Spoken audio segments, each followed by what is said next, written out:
coach Lassine ñu ngi lay ziar bu baax di la jaajëfal di la dalalaat ci biir Sport Live 221. maa ngi lay ziar Mamour di la nuyu di la jox sa wàcc waaye di nuyu mon frère. Ali bi nga xam te ne moom on a joué ensemble fële ci HLM Club. mu doon aussi nit ku simple nit ku baax. di ñaan yàlla émission bi comme ni ma koy faral di waxee rek. yàlla nañ ko tàmbali si bisimilahi rahmaani rahim jeexal ko si alhamdulilahi rabbil alamin te lépp lu ñu wax rek yàlla na doon njëriñu askan bi incha allah rabbi. gars yi dañ tàmm di wax ne que savoir se présenter dans son style vestimentaire c'est ça l'élégance. Très élégant aujourd'hui. sama nijaay laa ko doon maître Medoune Cissé. waaw mu doon koo xamante ne ñun suñu royukaay la. oui donc yàlla dafa def depuis xale ba léegi moom dama koy yàgg di topp. macha allah waaw muy wax ne mu faral di ma wax ne ma nit ki même boo amul dara. fonkal sa bopp. exactement ba foo dem ñu respecté la. oui donc loolu ay kàddu la moo tax daal may def lu simple lii quoi. de l'autre côté on a le grand technicien noonu laa koy woowee coach Ali Deco nag. su ma ko waxee voilà on se souvient de ses belles performances bi muy nekk FC Porto FC Barcelone Chelsea jamono ji mu nekk le directeur sportif du FC Barcelone j'ai l'immense plaisir d'accueillir sur ce plateau le grand technicien l'international maa ngi lay ziar bu baax coach Ali. salaamaaleykum mbokk internetu 221 maa ngi leen di ziar Sport Live donc di la ziar Mamour mon frère yow sama nit nga si loo nekk naa la ci fekk aussi may sawar. tey gën a sawaraat fekk fii sama xarit Babacar Cissé comme li mu wax on a traversé beaucoup de choses donc mu nekk ndaanaan ñëwaat ci métier bi nekkaat ci ndaanaan donc je ne fais que saluer sa présence quoi. Très bien. Voilà. Alors Omar dama bëggoon lancer benn challenge comme ni ma koy defee saa su nekk suñu matul 100 du ñu commencer jotaay bi mais ils sont déjà 132 personnes à nous suivre donc challenge bi tey du mën a am Abdoul Dia depuis Thiès maa ngi lay ziar bu baax a baax alors concernant tamit les points yu ñu fas yéene waxtaanee toujours rek en ce qui concerne l'équipe nationale du Sénégal la blessure de Assane Diao ak Ilay Camara waaye rek laataa ñuy ñëw sur ces points là demain incha allah à partir de 16h dinañu nekk en direct au stade Léopold Sédar Senghor mu war a nekk tamit le tàggatoo donc la fédération sénégalaise de football jot nañu jël les appréciations yi nga xamante ne jóge na sur le public sénégalais donc demain incha allah dinañu nekk au stade waaye tamit avant ñuy ñëw sur la séance des Lions dinañu defaat beneen rubrique donc demain incha allah 13h30 on va se retrouver en direct et à partir de 15h tous ñu war a dem fële ca stade Léopold Sédar Senghor comme ni ma ko annoncé léegi nii nous allons parler de la blessure de Assane Diao donc moom mi nga xamante ne dafa disputé woon match bi nga xamante ne Como mi ngi ko doon football ak AS Rome donc comme s'est incliné sur le score de 1-0 donc si bii lay jongante nag Assane Diao dafa am blessure waaye tamit autre blessure bi nga xamante ne dafay concerner Ilay Camara remplacé par Mamadou Lamine Camara bu RS Berkane donc dinañ si yaatal bu baax a baax qui pour remplacer Assane Diao pour la Coupe d'Afrique des Nations 2025 Mamadou Lamine Camara qui signe son retour gannaaw bañ ko placé woon ci réserviste yi donc il prend la place de Ilay Camara Ousseynou Niang Ousmane Sow mu nekk les potentiels attaquants yi nga xamante ne ñoom ñoo war a remplacer probablement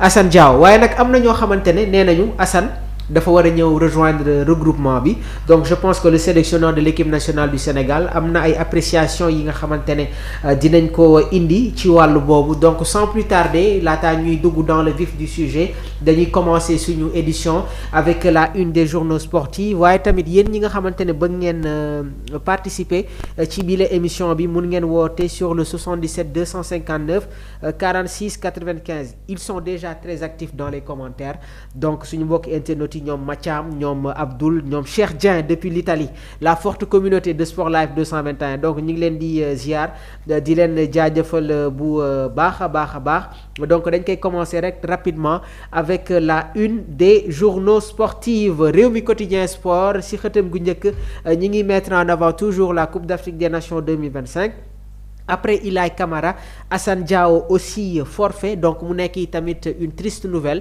bi nga xamante ne boobu ba tey nag ñi ngi koy waxtaanee Jeux olympiques de la jeunesse 2026 le président de la République Bassirou Diomaye Faye appelle à la rigueur et à l'efficacité donc mu nekk tamit kàddu yi nga xamante ne suñu njiitum réew yëkkati na ko à l'approche des Jeux olympiques de la jeunesse 2026 le journal Record en sa une gis ngeen la photo de Kalidou Koulibaly Moussa Niakhaté Mori Diaw, Iliman Ndiaye. Donc les séances d'entraînement des Lions qui s'accentuent. Moussa Niakhaté, venez nombreux nous soutenir. Demain, Inch'Allah, le rendez-vous, c'est au stade Léopold Sédar Senghor.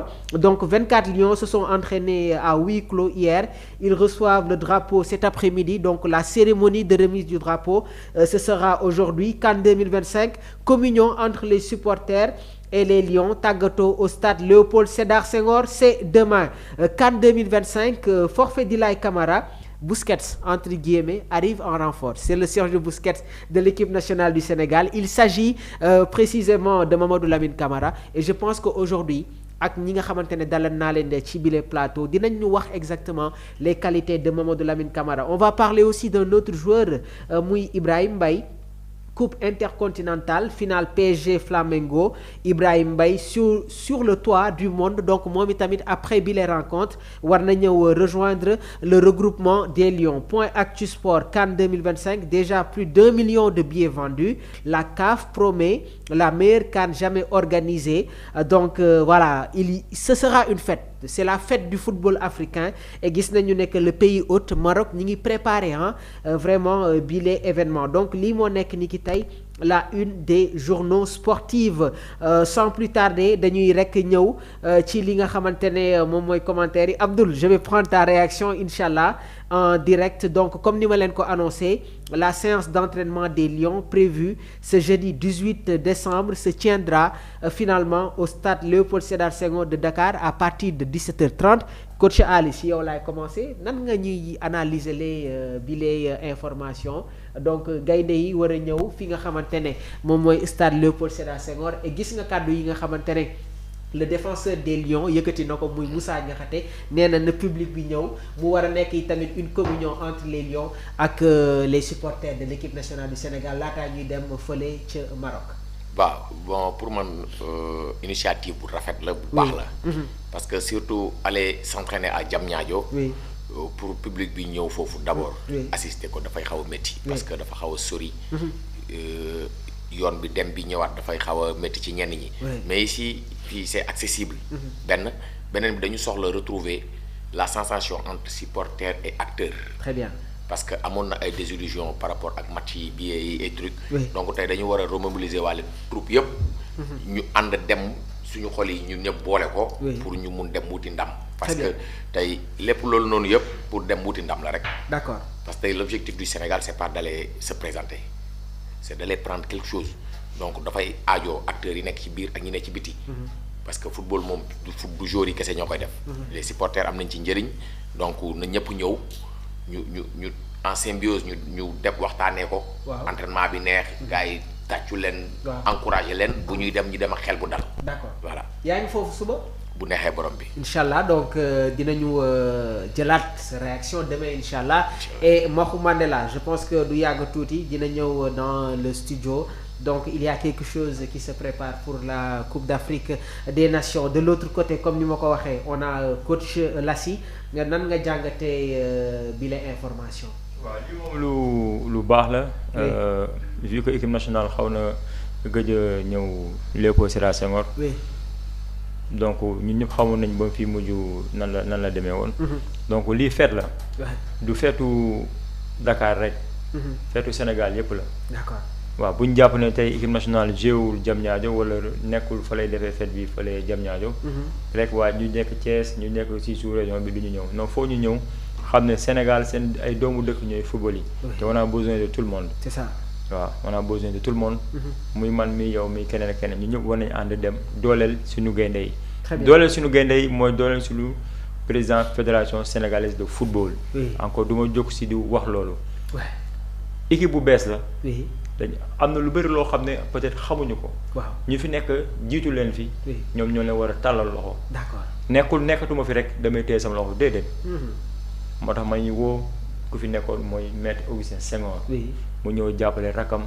wala magam wala ay frère am. te xam ne tey Sénégal bu amee ndam. moom maître Augustin Senghor am na ndam.